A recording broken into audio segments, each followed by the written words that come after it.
Hey kids, do you like professional wrestling? Well, we like professional wrestling too. This week in the news, the death of Sid Eudy in the lazy river of wrestling criticism. Ice Cold takes on All In a preview of Bash in Berlin and NXT No Mercy. And for Vader Club this week, Orient Express versus the Rockers from Royal Rumble 1991. Because I wanted to talk a little bit about Bad Company, but hey, we may talk a little bit about Sid throughout this show. Yeah, is that a Mega Man shirt, by the way?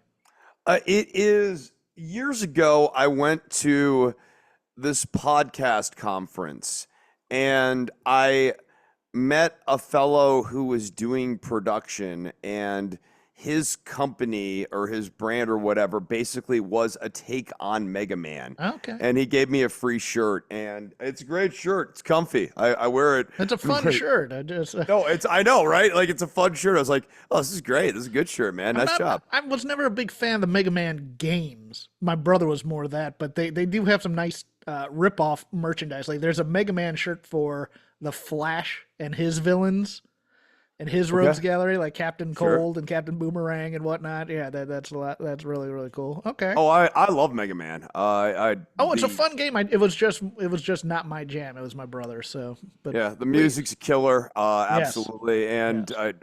one of the first like adaptations of like 80s heavy metal and shred metal into a soundtrack. Mega Man 2 is basically nothing but Iron Maiden ripoffs. Really. Yeah, the Iron Maiden gallop is all throughout. The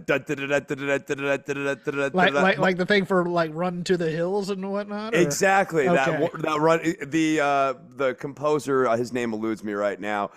Sort of referenced that he had been listening to heavy metal a lot, but yes, very clearly the Run to the Hills gallop is there. Most notably on Dr. Wily's theme, the first level of Dr. Wily's theme, or Dr. Wily's stage has that gallop in on the bass line real heavily. But there's other places where it occurs too. And then like on the X series, you really start getting like the harmonized guitar solos. It's a very, very Iron Maiden heavy metal inspired soundtrack. Storm Eagle, a true banger of a My number. mind is blown right now. Also, a coworker's kid is really getting into Iron Maiden right now. It's like, okay, cool, interesting choice, but okay. Starting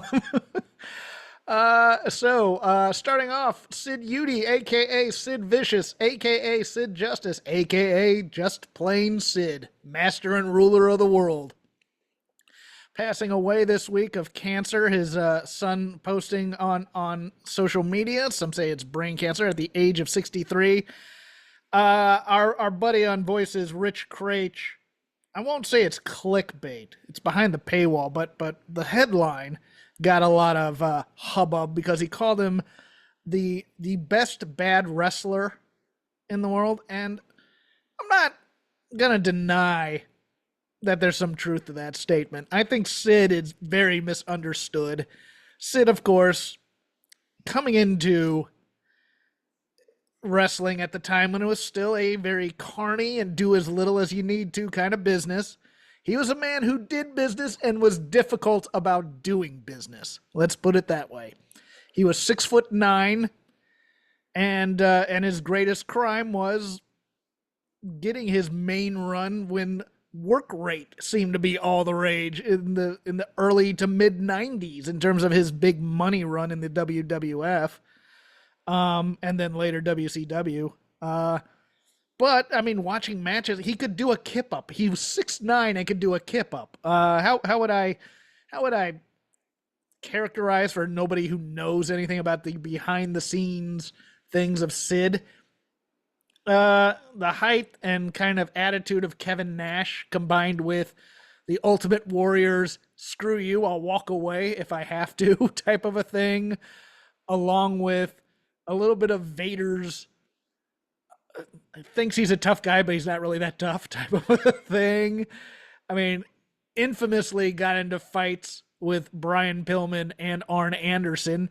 Uh, got Did he stab Arn Anderson or did Arn Anderson stab him? I thought it was he stabbed He Arn stabbed Arn Anderson, Anderson which in is kind on of a where the Psycho Sid thing came that's from. Psycho Sid. I forgot to put that down on here. Okay, yes, as his nicknames. I was thinking about them.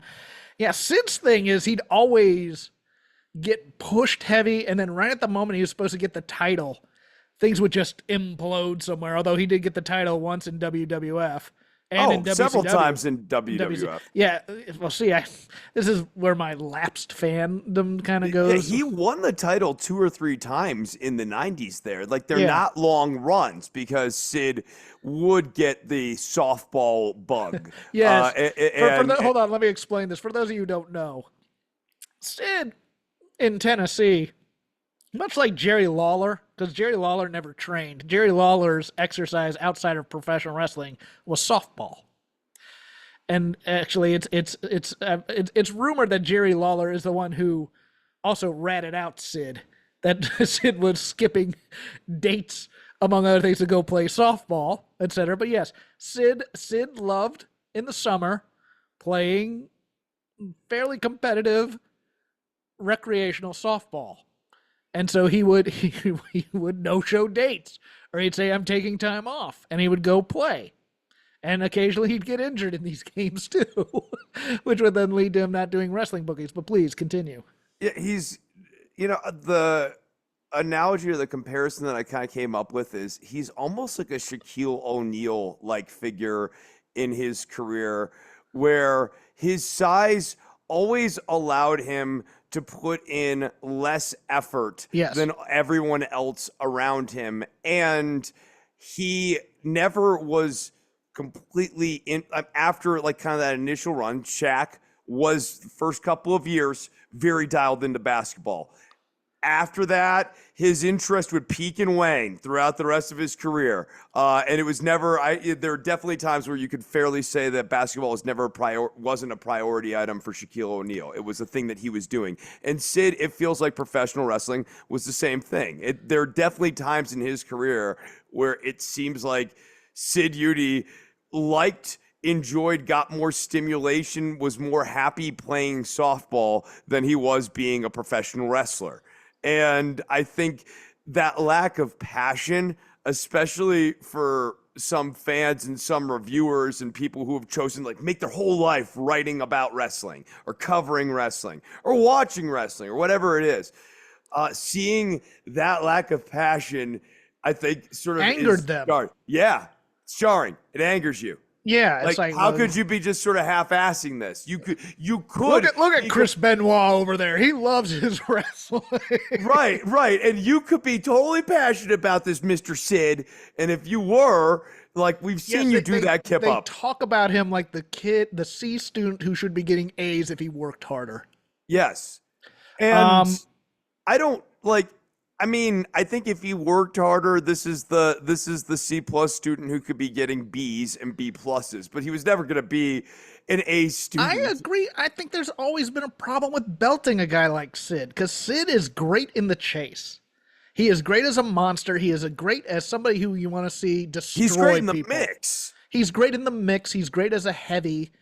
But once you tell him, yeah, you got to do 35-minute matches, and you have to sell a bit, then it becomes a problem because you don't want to destroy his aura either. So it's always like, and this is why I never liked Nash as a champion either. Because it's to me a part of the problem with The Undertaker as a champion, because The Undertaker, much better worker. I want to make it really clear here. Chris is not comparing Sid and The Undertaker now. And The Undertaker also had the additional thing of having a gimmick that he was not from the dead. And pain resistant. And yes. Shit. Yeah, right. No, these just to me make for very limited options in terms of this. It's like, all right, you're going to put Bret Hart in the ring against The Undertaker or Sid. What does the sharpshooter spot look like when we're sitting here and having the meeting and planning this out? These are the things you have to think about. Like, yeah, Michaels can hit the sweet chin music on both these guys. And, you can have that kind of like, oh, man, he got him. But anytime, like, Ken Shamrock's going to put the ankle lock on The Undertaker, what does that look like? What does it look like when Ric Flair breaks down Sid and puts the figure 4 on him? How does that work? I mean, or The Undertaker. Flair's got the figure 4 on The Undertaker. What does that look like?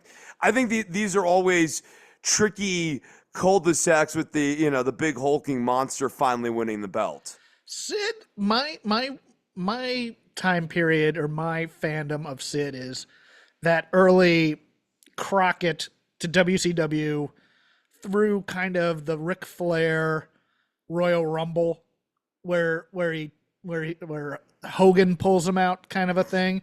But I'm early in there where he's coming in with the skyscrapers with a returning Dan Spivey, and he just, if you want to see how big of a deal this was, because this is very early on, put on my comfort pay-per-view, Great American Bash 1989.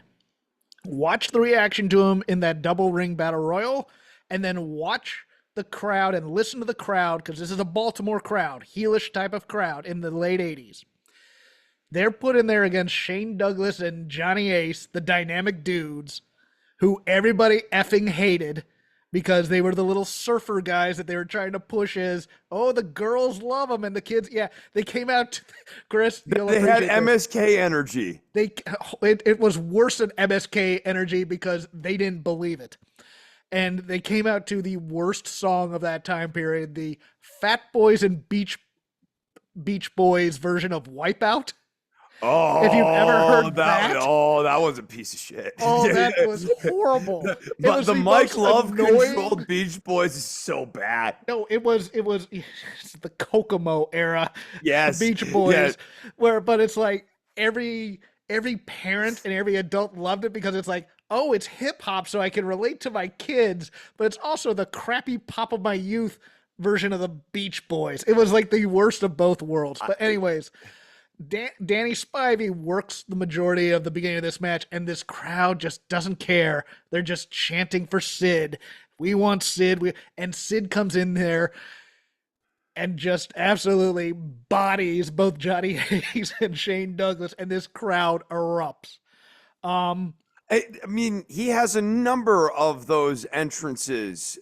The Madison Square Garden, anytime he's in New York, yes, it seems like he is just electric. And for me, one of my first wrestling memories beyond sitting in Andrew Slazinski's basement and watching WCW Saturday Night, seeing the Laughing Man, Hugh Morris, and Ming wrestle, I don't even know who, in the squash matches, was going to Blockbuster and renting WWF pay-per-views. And one of the first ones I rented is the one where Sid comes in to Madison Square Garden and he is just fist bumping everyone on the way in. Yes, I remember that one. That crowd is ravenous for him. They feel like he feels almost like a cult leader, and these are like members of his cult completely embracing the pure manic charisma of this guy as he's walking to the ring. And he had this awesome for the time theme song. It's a nice composition. The drums and stuff have aged poorly when I went back and listened to it this week. But like actually all the stuff that's going on there, the strings are really cool and creepy. I love all the harmonic moves there. And Sid just exudes this menace and this charisma. And when he stands up in front of that sparkler with the zigzaggy Sids, and he does that thing, he looks like a god, dude. He looks like a main eventer. Yes. He looks as main event as any wrestler I've ever seen in my life. He's always looked main event, and that was his strength, really, even in the early when they brought him into the Horsemen. When the Horsemen was then, it was Flair, Arn, Barry, who's a big dude, and then Sid, who looks ridiculous in a tuxedo, but still, they literally only brings him in to fight RoboCop in 1990. But I mean, everybody remembers like the power bomb on Pillman in the War Games, where he ends up like almost breaking his neck. But really, for Sid, the thing that got him into God status were squash matches. If you wonder why guys like Wardlow and guys like Hobbs aren't as big as as big guys back then, the last guy they really tried doing this heavy with was Ryback, and it worked. It worked, right. But Ryback also had charisma. he Yes. had that. Yeah, he Somewhat. had that like He somewhat. actually has Sid charisma when you think about it. He's Right. not No, he right. was like a watered down Sid charisma, right? Yes. That's exactly no. Like Ryback in The Secret. The fact that he actually read all the way through that book, because that book is basically written to keep you just turning the page, and the secret is, and it's almost what it is it's Sesame Street's There's a monster in this book only yes. for adults. Yes. Like you just turn the page all the way to the end and you can get the answer. Oh, But no, shout out to the ex Shake Them Ropes theater character of French existentialist Ryback. They used to do. Um, but yeah, like Sid, it's the entrance, it's the squash matches, and then this is the other and thing I he think. never acted like a heel either. Let me just before you get to your last point here because I don't want to lose this one. He was playing to the crowd in the late '80s when he came out, almost like a baby face in Crockett, and you're like, you need to stop that because Luger would kind of do the same thing early in his career, but Sid didn't care. Sid gave no f's about babyface heel dynamics because the crowd loved him, so he was there to be the gladiator and to destroy. Like, go watch Lee Scott squashes versus Sid. Sid Vicious kills his brother. And then asks for two more matches because he looked so good against him. You know, I sent you that one with Yeah, the one but where he throws him over the now rope you and then bring throws this him up. back in. This is one of these things that ends up holding him in unbelievably good stead going into the 90s because Sid had completely rejected the 80s Hogan Dusty era babyface Yes. heel construction.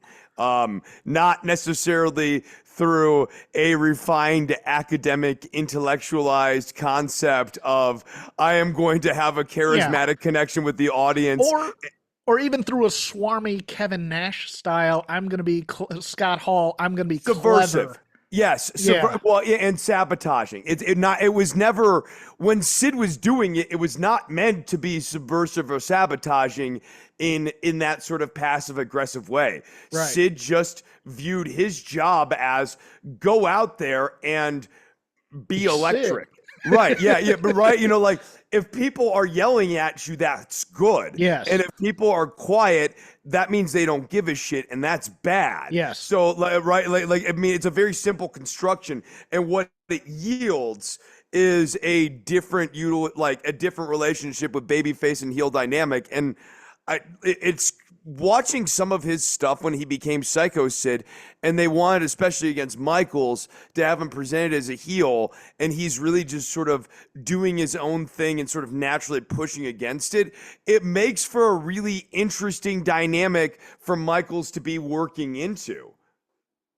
Jim Ross is having to work overtime to be like, I would ask Sid if he was a coward when he did this. To be like, I am not a coward. I'm scared of nobody. Yeah. Jim Ross is trying to do when he jumps to WWF finally. Jim Ross is trying to do the same kind of narrative stuff where it's like, this is the story we want to tell. And Sid has no interest in telling this story right now. Sid's just going to go out there and be Sid. And he's going to be angry. You know, hey, Sid, be angry. Okay, be angry. And I'm growling. And of course, he has no concept of what JR is saying, too. So, like, when JR is saying, I'd ask Sid if he was a coward when he hit the 61-year-old man with the camera, and Sid's like, I tremble before no man. Everyone is weak before of the world. You know what he's doing? He's doing his version of Shakespeare. I am the master and ruler of the world.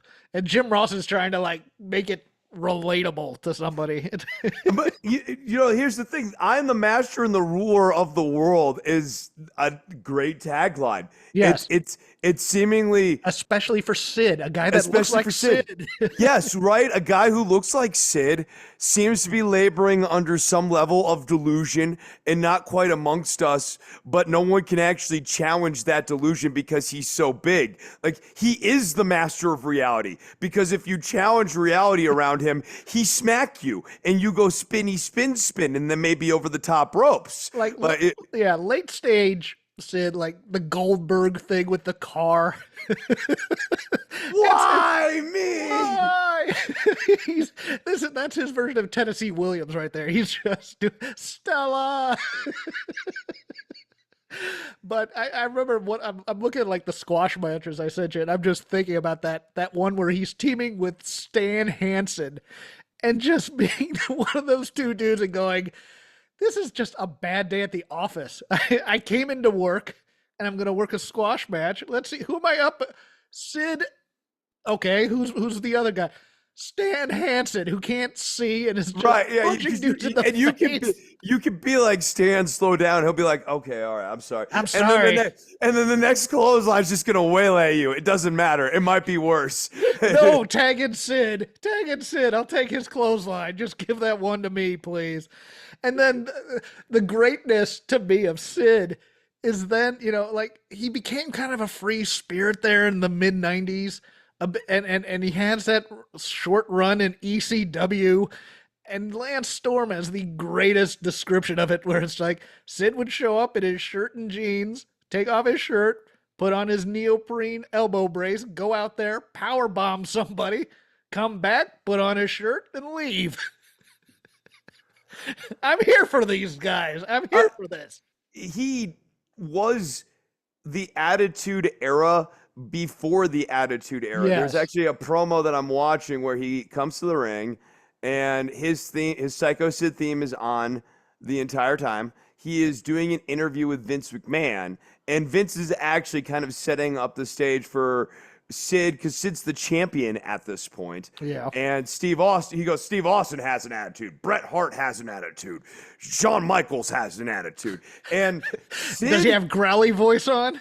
yeah, well, Vince yeah, McMahon growly voice? yeah, a little bit, like all these people have attitudes, and Sid is in there, and I was watching Sid and thinking about, and it's kind of struck by Sid is perfectly consistent with where this company vibe-wise would be going over the next 3 years. He didn't ultimately fit in with that for all sorts of various reasons. But the tone of the Psycho Sid championship run is basically the Steve Austin, I don't care if I'm a babyface or a heel, I will hit anyone with the powerbomb. I'll hit anyone with the stunner. Good guys and bad guys. I mean, let's not forget, Steve Austin at one point was hitting women with the stunner. Yes. Like he didn't give a care. And Sid is in the ring, and he's doing the other thing that he does that I think works for him is the loud soft thing. He actually goes up and down in terms of tone and dynamic in his voice in a way that I think draws you in, and he's aware that when he comes down in his voice that it draws people's ear in that much more. He even says it actually in that promo too. My great what if, because I was such a huge fan going into Starrcade '89, and he's teaming with Spivey. Although I still wish I had once gotten to see Sid and Mark Callis team, because they bring in Mark Callis eventually when Sid decides to go away for a while, aka the Undertaker, as part of the Skyscrapers. But leading into Future Shock, it was going to be a round robin between the Road Warriors, the Steiners, Doom, and the Skyscrapers. And then on a house show in Norfolk, Scott Steiner, who did not care about anybody or anything, ends up doing this move that punctures Sid Vicious's lung. So the Skyscrapers out, and they're replaced by a Samoan team, which was more disappointing because I loved the Skyscrapers so much. But I him as Horseman was perfect for me. And then the Hogan stuff. I mean, WWF knew how to use him. Don't get me wrong, but he was like a man outside of time, because it was all gearing towards the chattering Shawn Michaels, Bret Hart, both of whom he had pretty good matches with, but still, I mean, he's a giant in a land where the guys with the power are pushing for good matches type thing, and he's still kind of a throwback. They could have belted him against Hogan too, but they weren't ready to give up on Hogan yet. Yes. But he is definitely one of those moments where you can begin to feel the crowd having decided Hogan fatigue. The 92 Rumble is that Yeah. moment when he pulls out when he pulls out Sid while he's standing on the ground, and then it's like, and then they decide to run that angle where Jack Tunney goes, "Nah, we agree that was valid." And you're like, what? I mean, this, in a way, that moment right there is sort of the prelude. It's not like the start of the Attitude Era, but in a lot of ways, that is as emblematic of where wrestling was going and as much of an inflection point as anything. You have Sid, a guy who had been actively sort of eschewing the 80s construction of babyface and heel, and at that point had an organic connection with the audience, and Hulk Hogan, perhaps the most quintessential definition of babyface versus heel in the 80s, and the audience was over Hogan. And they wanted the WWF presentation to move to a more nuanced, adult gray area sort of presentation where Shawn Michaels, Bret Hart, Steve Austin, Owen Flair, Hart, even I would throw Flair in there too. and Shamrock, Ric Flair. I mean, any number of these guys later on would be sort of never, not pure babyface, like I love the fans, or not an 8-year-old's cartoon series type of a thing. Exactly. And Sid very much was the forebearer of that. I mean, we mentioned this before, but I do think it's definitely a thing to consider when assessing his career that much more. He was burdened with the exact same problem that pretty much every big guy like him post Andre the Giant had, of how do you put the belt on this guy and then have coherent and interesting matches, whether you were talking about Sid or you're talking about Goldberg or you're talking about Big Show. Anyone, how do you make them have an interesting, compelling match where they, especially if you're going to have them as the babyface giant champion? Yes. With Andre, it worked because there was just always this sort of like, he's this big giant, but there's just this like air of a little bit of vulnerability. He's a little brittle, and you can kind of feel that.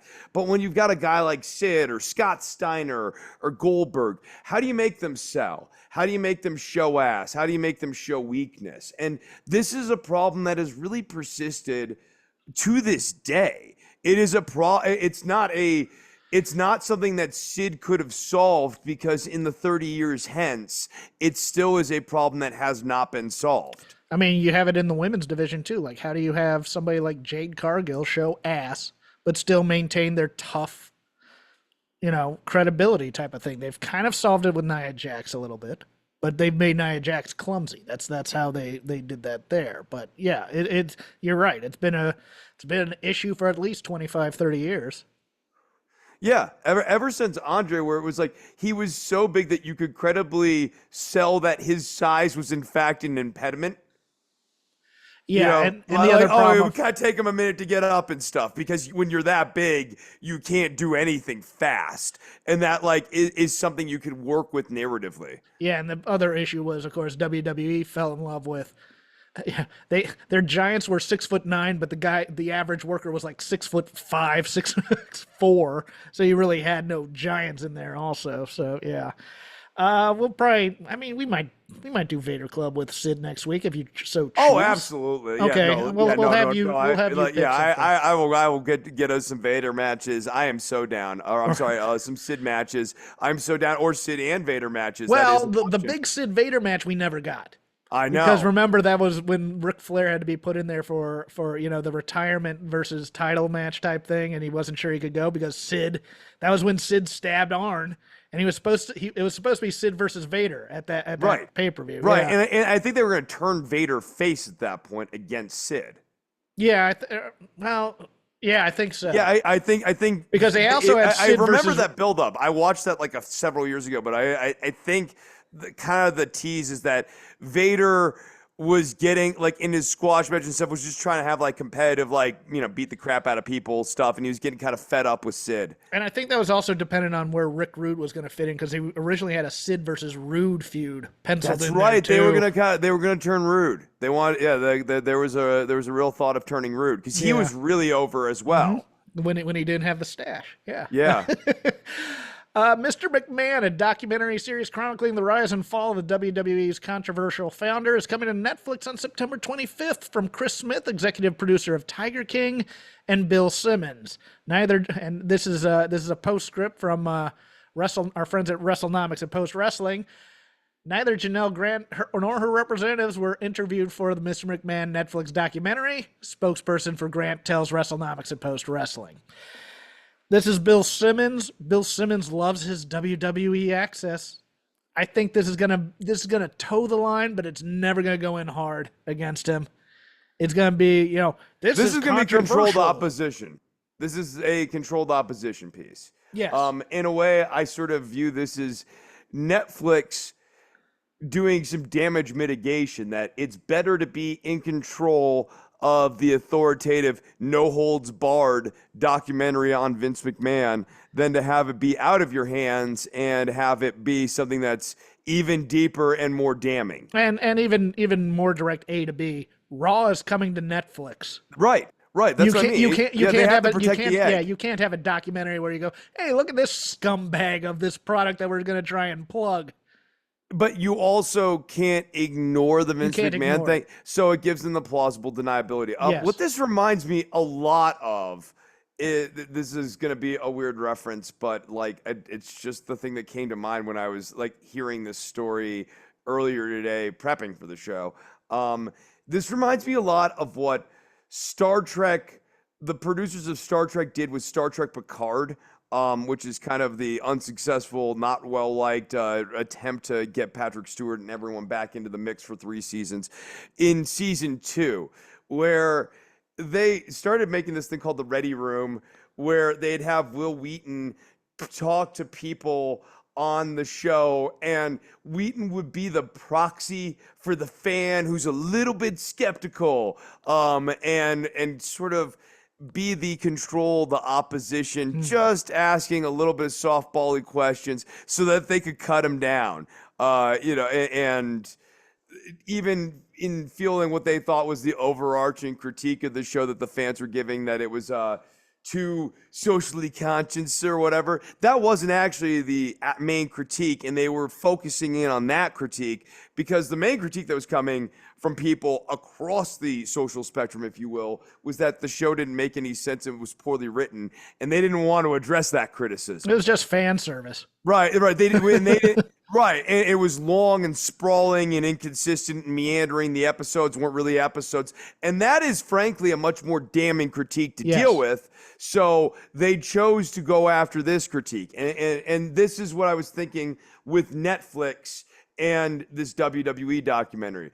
Oh, they'll bring up some stuff. Maybe it'll be about the Owen injury. Maybe they'll bring the up Montreal screw job, stuff about dirty dealings with contracts, and doing how some he screwed people over all the promoters that his father was friends with. Absolutely right, like stuff that's been out there, but it'll avoid talking about sexual assault and Vince McMahon in any meaningful way, or doing what I think would actually be the most interesting thing to do with McMahon now that we know so much about him. A forensic and this would be amazing to do for Netflix now that they have access to the whole catalog. A forensic analysis of the Raws that correspond to key weeks where Vince McMahon was allegedly doing sexual misconducts and things. Yes. To see how those segments and things, if there are perhaps Freudian things that are dribbling onto our television set. Not that Vince McMahon would ever do anything like that. Your talk about Picard reminds me how much my dad was disappointed by that show, mostly because it's like, I just want to see O'Brien. I want the engineer back. Right. No, it was really bad. I mean, there's a whole bunch. Don't get me started on that show. It does horrible things with the characterizations of everybody that make no sense in any way, shape, or form. Right. But going back to Vince's pathologies being played out on TV, the one that I always point to for those who've listened to the show before is the time that Vince trotted out Titus O'Neil on the 1,147th episode of Raw as like the global goodwill ambassador or whatever because he got in hot water for something racial. Yes, and after that was after suspending him for touching him. Right. Yeah. I remember that. That was just that was stupid. Some contract re-signings that aren't very important. We'll skip them because we have a lot to do on the lazy river of wrestling criticism, where we watch where we had time for, and there was a ton of it. All in this past Sunday, both Chris and I watched it. So ice cold thoughts that we might tie in with Dynamite, because you'd think that after their big WrestleMania that this Dynamite would be big, and instead it's just, God, we got to plan for another pay-per-view in 10 days. Which stunk. Look, the Bryan Danielson Swerve match was fantastic, I thought. I really didn't like the way they put Hangman in there, though. I mean, they used him exactly how I said they were going to use him. Yes, they did. No, you're correct on that. My thing is, AEW has this problem now that WWE used to have, where it's like, we need to set up the next feud at the big pay-per-view, when they don't. They just need to finish the feud and then set it up on their television the next week. And they did it throughout here. I liked MJF versus Ospreay quite a bit. And the rest was perfectly cromulent, although I liked Tony Storm and Mariah May should have been reversed based on the titles, but I understand why it was there. But that Mercedes versus Britt match wasn't very good until the end. No, I mean, and I have seen takes that have said things like the division has passed Britt Baker by, and I would submit that Britt Baker was not the only problem in that match. I will say I think Britt just needed a couple more warm-up matches before there, and I think if Mercedes hadn't had the match with Sheeta, I would be more willing to lay more blame at Britt Baker's doorstep. But okay. Mercedes was a problem in that match with Sheeta as well. Okay, I think Mercedes did as well as she could. I put a little bit more. I mean, I'm not a worker though, so this all sounds stupid, but I do think Britt thinks she's a great worker and she's a good worker. I'll put it that way. It wasn't a bad match. I mean, it wasn't a horrible match in terms of that, but it had high expectations and it didn't meet them. Let's put it that way. No, I completely agree. I thought that it was one of the more underperforming matches on the show. The one that got me was this Casino Gauntlet, which has now been turned into their version of Money in the Bank, apparently, because I just didn't understand the booking. Yes, they went top heavy. Yes, it was star and star and star. But it's also one of those things where it drew focus time after time because it kept trying to top itself. And I was thinking, Nigel McGuinness coming back for the first time in a decade and a half is enough. It is enough for that match to draw on that. Ricochet debuting is enough. You only need one. And then you add in like Zack Sabre Jr. getting the British pop, and I get that, he won the G1, and that's good for New Japan fans. Not so big on my fandom, big on other people's fandoms. And then to have all these guys, and to have Okada, and to have other main event guys in here, and then Christian wins. That just felt underwhelming to me. So all of those other things would have been absolutely fine for a Christian victory, except for the Nigel McGuinness one. The second you have Nigel re-debut in the Casino Battle Royale, I think he has to win the chip or the briefcase. He has to win. He has to win. That has to be the freight train that is coming Bryan Danielson's way. I think it's the one match. It's the match with the most intrigue. Now, don't get me wrong. I can see a story that can be told with Christian that can be very entertaining about fathers, especially now with Danielson leading so much into being a family man and everything like that, and Christian being the bad dad and the leader of the patriarchy and everything like that. But it is not particularly intriguing as a Chekhov's gun to the end of Danielson's title reign. I think in a way it would be good and very Christian-like for him to be ultimately the one who retires Bryan Danielson so he could lord that over all of us for an indefinite amount of time. But on the other hand, I think that it should have been Nigel.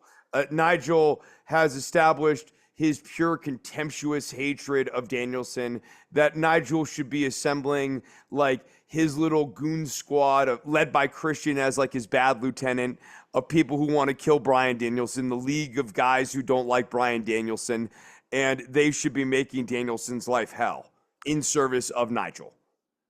I've thought of, and this will get into Dynamite discussion a little bit, which is fine because I think it was a good card. It was a good It was a good card. All In was good. I wouldn't call it a great card, but it was mostly good. I have this scenario though, Chris, where they're just gonna piss a lot of people off, and I think they want to piss a lot of people off based on the fact that Jack Perry is gonna be facing Danielson at All Out in Chicago, and they did that expressly to try and draw a little bit of heat, I think, from the CM Punk fandoms in Chicago, which it doesn't exist anymore because AEW fans wanted to get rid of CM Punk.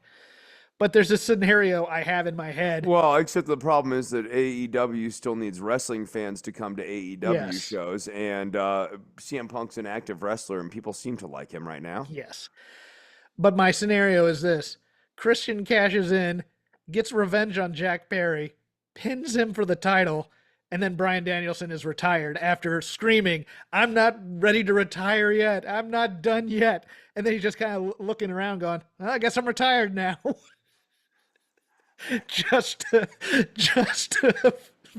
take the wind out of all these dream matches that everybody has in their head. I mean, this is the one problem with like the victory lap, final lap title run here is that if they don't advertise that this is Bryan Danielson's last match and really give away the ending of that match, they're idiots. They're not going to draw as much at that show. They're trying to get the Wolf tickets like the Flair retirement thing. Like the next time you lose, you're done full time. Yeah. I don't get that. What did you think of Swerve and Hangman on Wednesday? I'm checked out on Swerve because I don't know what Swerve's about. His defining trait, the most consistent thing about the man is that he likes to go after people's families. Yes. Okay. That is the one thing that is the most consistent about the guy. And I think that makes him kind of like repulsive on a natural level. Let me lay this out because a lot of people really loved this promo, and I kind of went, no, I'm a little confused by it. And let me explain my methodology of this.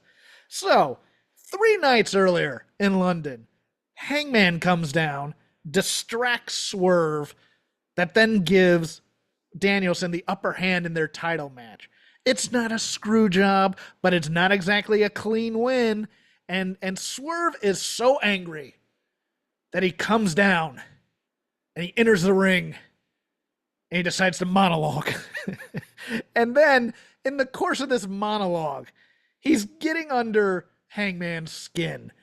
And it's fine because Hangman's still kind of the heel and they're still kind of doing the who's house, Swerve's house thing. And then all of a sudden, Swerve decides to drop the little tidbit that, oh, by the way, I stopped by your house again and stalked your family again. Was this a double turn? I don't know. But here's the thing I do know. Once is an accident, twice is a coincidence, 3 times is a pattern. Right. This is a defining character trait.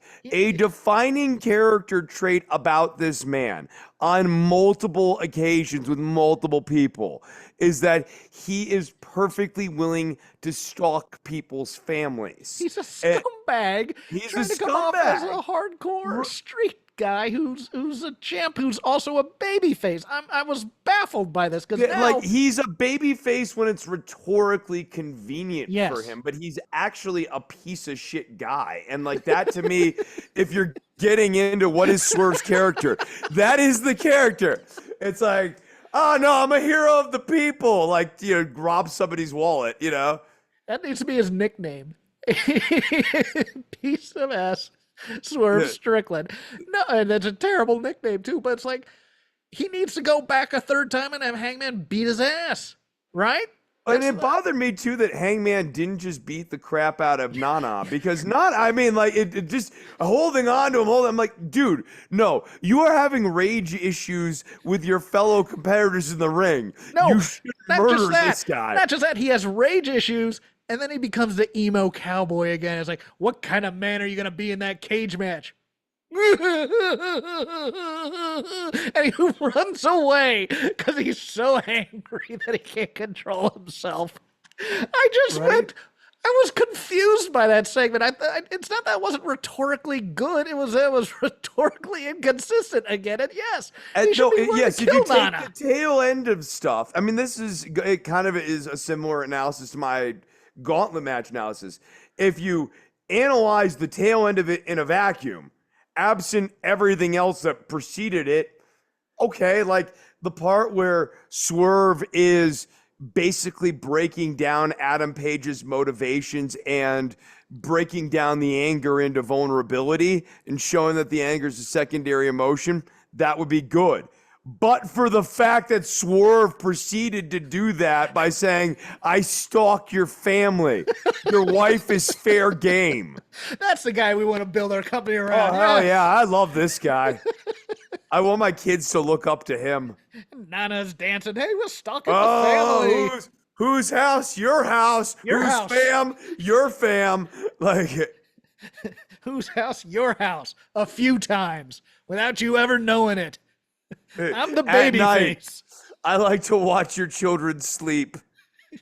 Your wife was very, very pregnant. Why are you looking at my wife, dude? What's your problem? I came out of that going, all right, sure. Cool. He's the soldier in the movie who's trying to make the case to his other soldiers that civilians are now fair game. We must burn this village to save the village. Or was it like casualties of war? Take them out. What about the women and children, sir? I said take them out. Yes. All of them. All of them. Ooh, and this is the music where he becomes the bad guy. You zooms in on Swerve's eyes, and there's that evil sparkle. And yes, but in the reflection, it's the burning village. You know, it's see, he ordered that because that's you can what hear he did. This. Yeah, you can hear the screaming and stuff. It's yeah, every Vietnam movie where the squad leader's the bad guy and they have to take out the villagers, and it's like, oh, look at him, he's a bad guy. We shouldn't like him.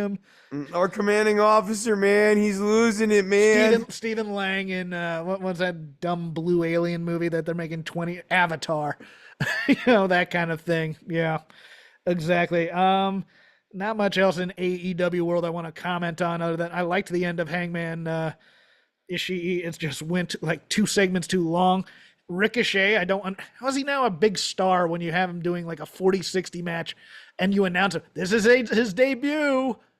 Okay, great. Right, he is firmly right in the middle of things now. He's 40-60 against a 6'4" guy who's also athletic and can move around and doesn't matter. So it's like you put him against a guy like Commander or Mortis, I'm cool with. And speaking of which, they did some good things on there, but they were baffling. Like Takeshita, that video package made him look awesome. And he's coming back. It's gonna be hard. And when am I gonna get to see him? Am I gonna get to see him on Dynamite? Nope. You can watch him on Rampage in a 4-way against 2 luchadors who don't matter and Leo Rush. Let's circle back to Ricochet though, real quickly, because Okay. I think the debut of Ricochet or re-debuting Ricochet for this company Sucked. And presentation issues. No, it does suck. And here's kind of a alternative model of how you would debut a premier Will Ospreay, Ricochet, premier high-flying athlete. You have him go up against your other mid-card guys. I feel like we always pick on Commander, but the commanders of the world in this company, and there are many, and you can even get people below Commander too. And what you do is you have them get into a match, do the initial, like they do a series of arm drags and flippy do things, and then they both end up high, standing, and they're like, and everyone claps because they went mirror. And then after that, Ricochet, like, absolutely wipes him out. The Yes. guy goes for his next move, and Ricochet's a step ahead. Guy's down. He goes for like the next move, like a moonsault at the top. Ricochet hits him with a drop kick as he's coming off of it and gets just a pin. That like these aren't even things where Ricochet's busting out the 630 or anything. Squash. It's essentially a cruiserweight squash. Yes. Where this guy is too fast. He is like in this genre of fast, high-flying people in this arena, he is a step faster than these other guys who you've seen do cool Yes. shit before. He's just like way faster. Some Guys weird member of Private Party or something. Just have him just murder death him, and it's not going to hurt Private Party as a team because they're doing comedy skits with Okada. I mean, yes, these can be high flying squashes, like the Logan Paul spot where Ricochet hits you basically have things like that. Only now Ricochet is doing that to people, and he is just cutting off these high flying guys. You make him a star. You make him a star. Begging the question, who could possibly keep up with this guy? Yes. And then you have Ospreay doing the same stuff on the other side. Because you've built up intrigue on Ricochet and who can keep up with him. And the handcuffs are off of him now. Because that's the theme they're going with is that the WWE run that was Ricochet with handcuffs on. Now the handcuffs are off and he's going to be friggin' awesome. And we're just going to give you a taste here. And now on commentary we're going to put over, oh my God, who can possibly do all this stuff with him? And then unfortunately what you do then is you have Pac come out and do that awesome poison run on Will. Right. Ricochet's in the ring having a match, not against Dollar Store Will Ospreay, but rather Trader Joe's Will Ospreay and Kyle Fletcher, where he's going 40-60. Yeah. And what kind of build, I like, to your point, you have Pac whooping that ass on Ospreay at the top of the ramp, and then Ricochet and Fletcher are completely winded and exhausted at the end of this match. It might just be that they were gassed, but also visually speaking, doesn't make me super excited for when Ricochet finally meets Will Ospreay, because he just barely got by Kyle Fletcher here. Fletcher was hanging in there for a good long chunk of it. We know Ospreay's way better. We just saw him beat MJF. Let's move on to our previews because we got a couple of those. We got some stuff to get through. On Raw this week, best thing on there was that Bronson Reed, Braun Strowman thing. I love everything about Bronson Reed right now. He's great with that. Yeah. Man, his characterization's awesome. When he went up to The Miz and he explained his motivations for everything and how he sees it, made perfect sense. Like, you can absolutely understand how Bronson Reed sees it that way. And he's basically like, anytime someone is getting murdered by me, it is because they have chosen to put themselves in front of my path. And when you make that choice, and I'm very transparent about this, I will make you pay for that if I have the capacity to do so. The same way Braun Breaker does, same way other people do. I just take no prisoners should you choose to get in my way. And, this makes it very interesting. And if you want to turn Bronson Reed at some point, he's always got that case to make where he never beat up anybody who didn't step in his path. 5-match card, one of these specials for foreign lands it always kills because the crowd's going to be hot and they don't overstay their welcome. Learn from and this. the matches get the time necessary to breathe, and the performers know that there will be increased focus on their match, and they are attentive and aware of that focus. It elevates the performances. 4 of the 5 are intriguing. This one might be a little rough in places, but it's the unholy union of Alba Fire and Isla Dawn, probably with Blair Davenport hanging around somewhere because that's what the build's been all about, versus Bianca Belair and Jade Cargill, probably with Naomi hanging somewhere all about for the WWE Women's Tag Team Championships. Alba Fire is, of course, fantastic. There will be no slander of her on this, and Bianca's fantastic. And Isla is good. She's not bad. No, right? You Jade used to is like to beat up on her. Well, that's because her gimmick on NXT UK. But no, I think she's a very solid worker, and her and Alba Fire have. I still just think she should be Kaylee Ray, but like her. Same. I'm broader note, since we're not gonna like dwell on NXT, I am so over the NXT name generator where every single person's name has the same like rhythm to it. Cadence. Yes. Yes, it's ba ba ba. It's Baba Booey is basically the rhythm of everybody's name on this show right now. Yeah, well, we'll get a little NXT in here in a bit, but yeah, it's Bianca and Jade are winning these tag titles, right? Because everything's been about Blair Davenport screwing them for so long. Yeah, I don't know. I mean, It's time, though. It's time it to try didn't. out what you have. I mean, didn't they? They did that already, though, didn't they? They already had her. They already had them as tag champs. They did, but remember they did the three-way, and that way they didn't have to actually pin them. Right. Okay, I mean I can see them keeping it. I just don't see how I you mean, put them on. you could. You know what? This might be the time to do the second run and then the split. So Yes, that's what I'm thinking. Maybe so. Maybe so. And finally get Jade Gargill to be the heel that she should be. Because it's not that she's a bad babyface. It's that everything about her screams heel. Whenever she Absolutely. Well, I mean, increasingly, I feel that way about Joe Hendry too. Yes. Well, your take is different though on that one. The contrarian take is correct in some ways, but at the same time, it's like, oh, that's just Chris being cranky. Uh, CM Punk versus Drew McIntyre in a strap match. Hell yes.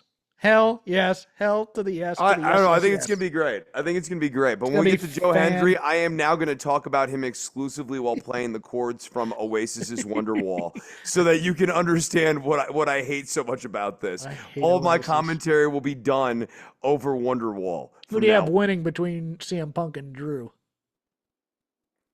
I think this feud continues. I think Drew wins. Oh, really? Okay, cool. I'm good with that. I'm there because it has to go to something like. But how do we heighten this? Are we gonna get to a retirement match eventually? I don't know. I mean, that could be like the stakes need to be raised. I think this goes to Hell in a Cell, though. I think Okay, there we go. Yeah, Yeah, yeah. no, This and is a it's- Hell in a Cell and situation. it's fall, so it's getting close to Right? that time. Yeah. The Terror Twins of Damian Priest and Rhea Ripley taking on the Judgment Day of Dirty Dominic Mysterio and Liv Morgan in a mixed tag match. I am also of the opinion that this feud continues. So I think so too. I think the Terror Twins gets. I am not blown away by Damian Priest and Rhea Ripley. They just don't have charisma together, neither as platonic friends nor as romantic intrigue. They haven't feel figured out a forced. reason why these two are hanging out with each other. Right. Okay. So here's the thing. Like beyond having shared enemies, they need to have shared interests. Yes. Like Rhea needs to just be like watching an old 80s horror movie. And Damien comes in and is like, oh shit, is that They Live? I love Roddy Piper in that. And they both say, the Roddy Piper line. Like they need to actually have shared interests. They like Yeah, the you same know what they are? bands. They're They like still- the same movies. They're still battling each other over who's going to lead the Judgment Day, even though neither are in the Judgment Day anymore. They're both Right. alphas that they can't really figure out how to get over their alphaness in their scenes. And I just think like, oh, I'll wear your T-shirt if you wear mine is weird and yes, power sharing, right? Creepy. Yeah. It's like creepy and like I just think I'd rather see them both wearing the same type of band's T-shirt. You know what I mean? Like, let's say one's wearing a Social Distortion T-shirt and the other one's wearing a Descendants T-shirt, or one's Yeah. wearing, you pick your metal bands and that sort of thing. Cody Rhodes versus Kevin Owens for the undisputed WWE title. I think they've done as well as they could on SmackDown building this. The A-Town Down Under have been sowing seeds of dissension between the two by showing, hey, look, Kevin Owens actually turns on a lot of people. They did an entire video thing of him turning on Sammy and turning on Kofi and turning on everybody he ever did. And Kevin's excuse was, oh, I turn on scumbags. And then it's like, well, except for Kofi. I was like, well, Sammy really didn't do anything wrong, but I guess they're destined to fight Sammy forever. went through an inexplicable identity crisis with the Yes. bloodline that still has not actually been intellectually accounted for. Okay. Like, what the hell was he thinking when he joined the bloodline? I think this gets a little bit of chicanery with some bloodline stuff in it again. I think Cody Rhodes wins this. I think Cody, beats Kevin Owens here. I don't think Owens turns heel in any meaningful way. I think we get some teases of that. I think, if anything, we are building to the dissolution of A Town Down. That the focus on Kevin Owens is the red herring, and instead we are going to get Grayson Waller going more heel. Yeah, I kind of agree with you. I was thinking maybe there's a scenario here where Roman makes a save against people, and then it's like, well, Kevin Owens take advantage of this type of a thing, and it gets very overbooked. But I I do think it's going to think be more A Town Down. It's got to be more of those two Yes, it's geeks. more about A Town Down. And I do think that there's an interesting further point of dissension between Owens and Rhodes about what is the dynamic with Roman Reigns that Yes, is acceptable, and that's what I was because looking at. Yeah, Cody is doing, I think, a stupid thing, just broadly speaking of, okay, 4 months ago, like within the same calendar year, Roman Reigns and his uncle or his cousin, The Rock, were beating the crap out of Cody Rhodes and making him bleed and had a belt that said Mama Rhodes. And now all of a sudden, Cody has decided that Roman might actually deserve some strange new respect. And Kevin Owens is much less like much more consistent, at least with my understanding of reality, where he's a little slower to forgive that level of being awful. That like somebody actually has to do some work to come back, and Owens will probably be making the case to Cody that Roman has not made the work to come back here. That Roman's interested in handling his family business, but is not actually repentant for any of the torment that he's caused to either one of us. That he's just using it. Like I see that as the future piece of friction between Owens and Rhodes. So I don't think Owens can turn on Cody at this point. I think that Owens loses, but he doesn't turn heel. right. And then for the World Heavyweight Championship, Gunther versus Randy Orton. If Orton wins, he's transferred to Raw. If Gunther gets transferred to SmackDown. The best thing about this feud is Randy Orton knowing he's going to be in a world for hurt against Gunther's chops, and him kind of like acknowledging that in every promo.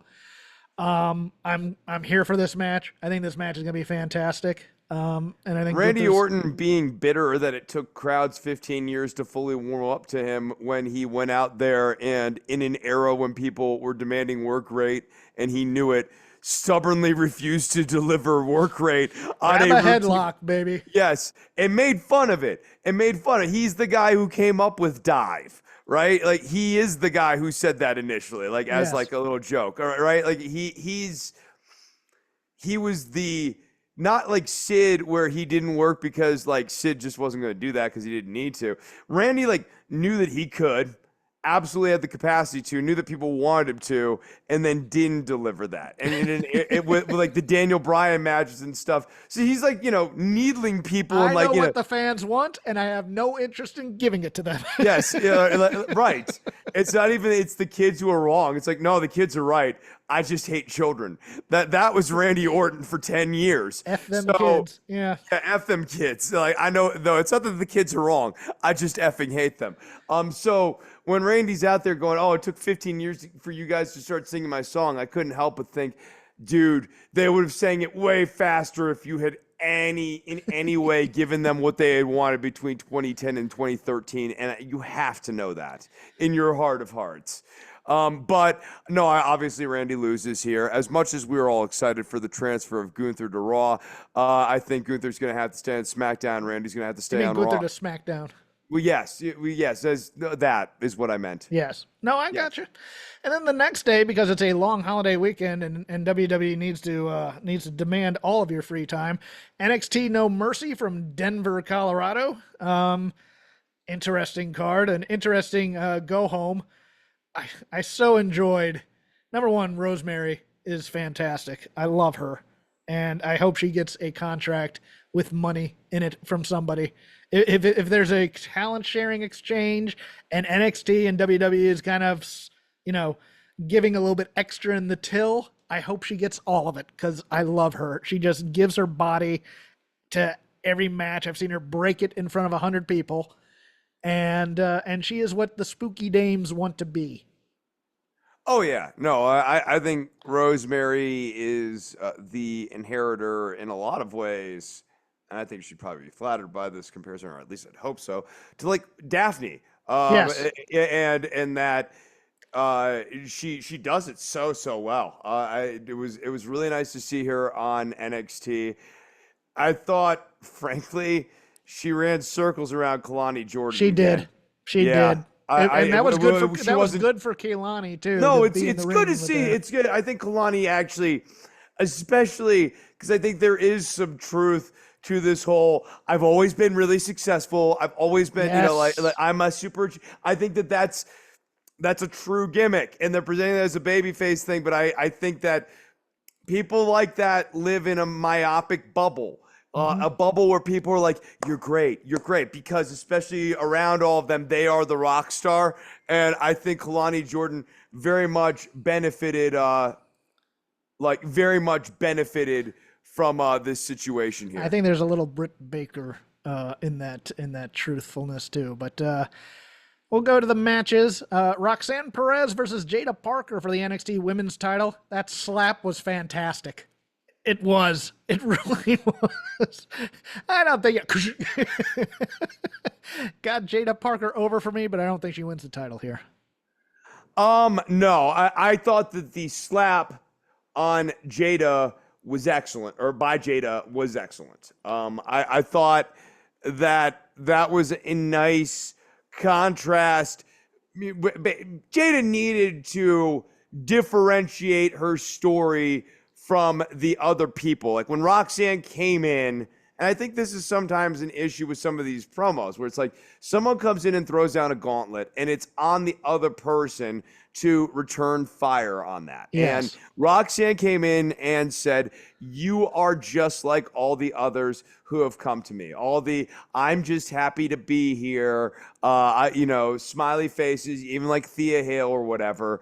And Thea, turned it up a little bit, but Jada gave it that much more. She's like, no, I just don't respect you at all. Like I don't actually care about your accomplishments. And then Chekhov's debut is going to happen after this match. Whoever the woman was in there, be it Julia, be it Stephanie Vaquer, or be it the other girl that they signed that I can't remember her name right now, it's going to be her. So I mean, I think that was the one unfair thing to Jada Parker going into her match. Agree. Everybody's more interested in that than this. Right. And like we know that Jada's not winning on this limited of a build in the same way we knew that Thea Hale wasn't winning on this limited of a build. But at least you didn't already know who was facing Roxanne next. Kaylani Jordan versus Wendy Chu for the NXT Women's North American Championship. A lot of spooky stuff, but I think Kaylani still wins. I like Wendy Chu, wins. But I like Wendy Chu, but I don't like this character. I like this character. I think Kalani's going to win. I think they need to do a serious reassessment of her character following this feud. You want the heel turn. Just say it. I want the Kalani Jordan heel turn. Yes. This doesn't work. And frankly, I like her baby face match. No, it's more than that though. Like I do find her personality sort of like naturally heelish, but beyond that, her baby face match style is super stale. It's the same cartwheely gymnastic bullcrap that I've seen for years now. It's not interesting. It doesn't look hard hitting. She has been taught to the test. Let's put it that way. Yeah, and she needs to learn how to do something other than that stuff and how to work in the gymnastics and the athleticism into something better.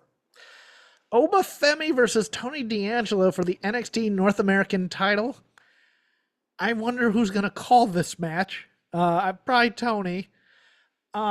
I like the vignette. I don't love the vignette. Like, they're both charismatic in their own way, and they're both their own character, but they're not. They're kind of ships passing in the night. Yes. No, that was it. This is the other promo that I was thinking of on NXT when I was talking about like throwing down a gauntlet and then responding to that gauntlet. Like a lot of times people come out and give a promo and then their response to that promo, Wesley and Zach Wentz was the same thing, where Wesley's like, I'm on another level than you, and Zach Wentz had nothing to say to it. He was just like, "You're a bad guy. You hurt my feelings. I loved you." And Wesley's like, "I'm on another level." Same thing with Tony D'Angelo and Obafemi here, where D'Angelo is saying to Obafemi, "You started this," and Obafemi's being obtuse about this. Yes. And it doesn't make any sense because, like, he knew what he was doing. Obafemi is literally doing, "I'm the master and ruler of this restaurant." Tony D'Angelo's like, "I'm trying to talk to you and you're not listening to me." Right. Like, you won't even, you won't even give me the basic respect on this. And then meanwhile, the thugs are in the ring having a dumb tag match with the mini mafia, and I'm so over the main mafia and the mini mafia mafiying every week. In what seems like a feud that's been happening for years but has only been a few weeks, Andre Chase and Ridge Holland of Chase University versus Nathan Frazier and Axiom for the NXT tag titles. Are we finally breaking up Nathan Frazier and Axiom? No. I think they're winning. I think they're winning this They're back. winning the titles back? Oh, God. Yes, because I think Ridge Holland's been laying this shit on really thick. Yeah. And I think that this is a flash title reign for Ridge to finally turn heel. So this is a story about the breakup of Chase University. That's what I think. Okay. Like, I think this is about Ridge Holland finally showing his true colors. Fair enough. Yeah, because it's always been there. And, like, what he's doing, I've been baffled by the performance, but my only thing I can come up with is that this is a flash title reign. The whole, "I'm going to do this till the day I die" is a preface and a presage for them dumping the titles here, like, within a couple of weeks. Wes Lee versus Zachary Wentz in a singles match. Going to be a banger, and then Wes Lee's going to screw him. Oh, yeah. If Zach wins this, it's idiotic. I hated this promo. I mean, obviously, yes. I think Zach Wentz has a punchable face. I hated his neon suspender crap. I'm really pissed off, and I wore my Nickelodeon neon green suspenders to tell you how pissed off I am. I want to cover you in slime, Buster. Come on, dude. Just a t-shirt and a pair of effing jeans. It's for the "you can't do that on television" title. Yes.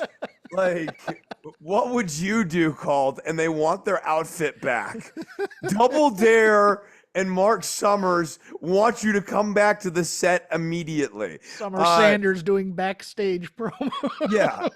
So Wes Lee, meanwhile, in addition to that, like, Wes Lee coming out dressed like a normal human being, and then Wes Lee delivers a promo to Zach Wentz that has the damning benefit of being true, where he's telling Zach Wentz, "You stink. You screwed things up for us. And then after you screwed things up for us and me, I had to pick up the pieces. And you know what I did? I picked up the pieces. And you know what I did? I went to another level. And you're not on that level. You're on another level that is beneath me." And Zach Wentz, at that point, upon getting the rhetorical slap across his face, was burdened with looking at Wes Lee and screaming at him, "No, I've always been on your level. Not just behind the scenes where I've been carrying your ass, but inside the ring. I'm a step faster. I've always been the one with the plans going into the matches. When we've won, it's because we've been following my game." Like, he needs to have an entire cogent case to Wes Lee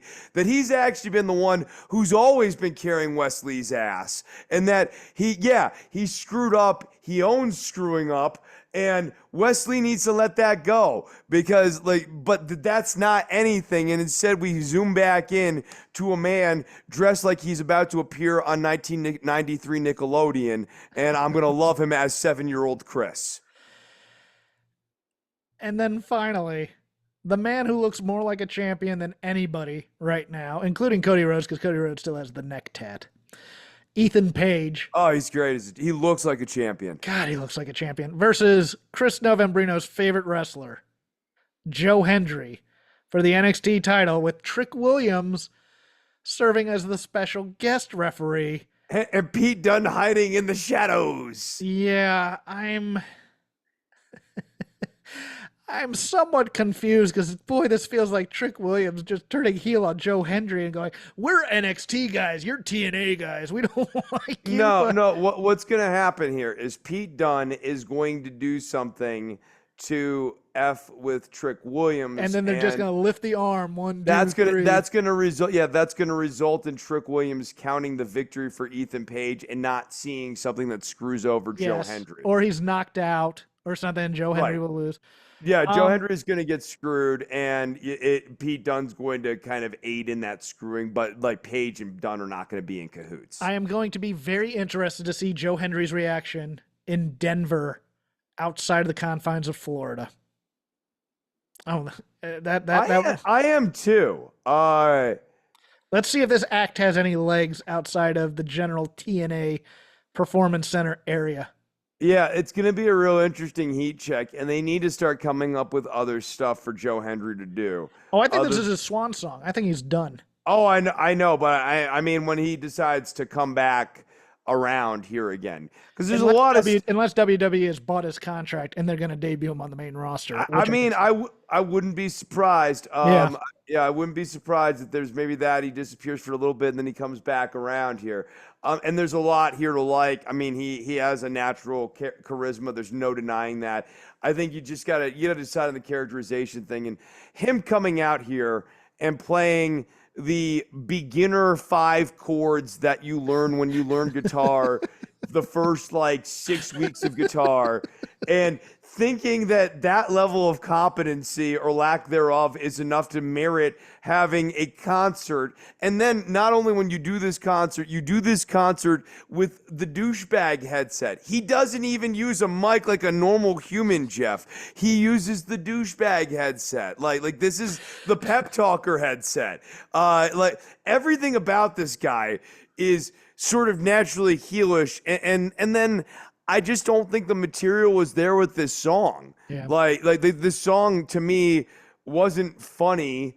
I think it, in terms of characterizing Ethan Page, we have never talked about him as the action figures guy. So I don't really, why would you kill his aura when he's the most old school 80s type, wearing a suit and bringing the belt champ and saying, oh, he plays with toys? Why would you do that? I don't get that either. I really don't. It's for people who have watched TNA and remember him as Karate Man over there. And it's like, people don't remember that anymore because you're in the WWE universe where more people actually watch the show. Like 6x viewers of TNA's weekly show watch NXT. Yeah. Ethan Page is his own character at this point. And then like Ethan or put on some clothes. Again, it's weird to say that when it's not like Ethan Page himself is prancing around there. Yes. It's you who's showing me the picture. So, like, it's weird to be like, man, this guy should put on some clothes. Isn't this weird? Hey, Jeff, look at my phone. Look at my phone. This guy should put on some clothes. Isn't that weird? Like, it's you who's making me go there right now. It's not actually that guy. Gonna head on to Vader Club. It was my week to pick. And I'm going to wax a little nostalgic for a few minutes about a team that I love but never really got to reach their potential, in my opinion. That's Bad Company, the team of Paul Diamond and Pat Tanaka. Both guys were kind of preliminary dudes in their respective areas. Pat Tanaka early in Jim Crockett, where I remember him from, and then Paul Diamond was originally a soccer goalie at Old Dominion University, went into wrestling, went down to Texas for a while, an all-star, teamed with a guy by the name of Shawn Michaels. Both find themselves about 2 years into their career in Memphis, Tennessee, where they end up teaming with each other and becoming pretty good tag team specialists. They're fighting guys like the Nasty Boys early in their career, fighting Jeff Jarrett and Billy Joe Travis and Tracy Smothers and other guys like that. Then they have a decision to make after about a year or two of being in the Memphis territory, where they were managed by both Brickhouse Brown and Downtown Bruno. They can go to the NWA, back in Pat Tanaka's stomping grounds, or they go to the AWA, and they choose to go to the Minnesota territory, where they become BADD Company and teamed with a very young but hungry manager by the name of one Diamond Dallas Page, who towers over both of them because he's not a wrestler at this point. He's just kind of a shill here as part of the Diamond Exchange, and they become the AWA World Tag Team Champions, fighting guys like the Olympians and a nice little feud with team of Shawn Michaels, Paul Diamond's old tag team partner, and Marty Jannetty, aka the Midnight Rockers, over there. And then and then they kind of split them up. Tanaka goes with Akio Sato, who Chris knows better as the guy who managed Hakushi during his time in WWE, and become the Orient Express. Diamond remains in the AWA for a time, teaming with guys like DJ Peterson and whatnot. And then all of a sudden, Akio Sato decides he no longer wants to be a full-time wrestler, but he wants to work in the WWE office, helping with Japanese engagement, which has always seemed to be the goal, but they never quite get there. So what can we do? Oh, well, we'll bring in Paul Diamond and put him under a mask and call him Kato. And that is how this version of the Orient Express comes in. They do some matches here and there. Eventually, Pat Tanaka decides he wants to go to other things. He becomes part of Smoky Mountain in that USWA feud for a bit. Does some prelim work for Dusty down in WCW because he still likes him. Paul Diamond, of course, becomes Max Moon after Conan decides he no longer wants the gimmick.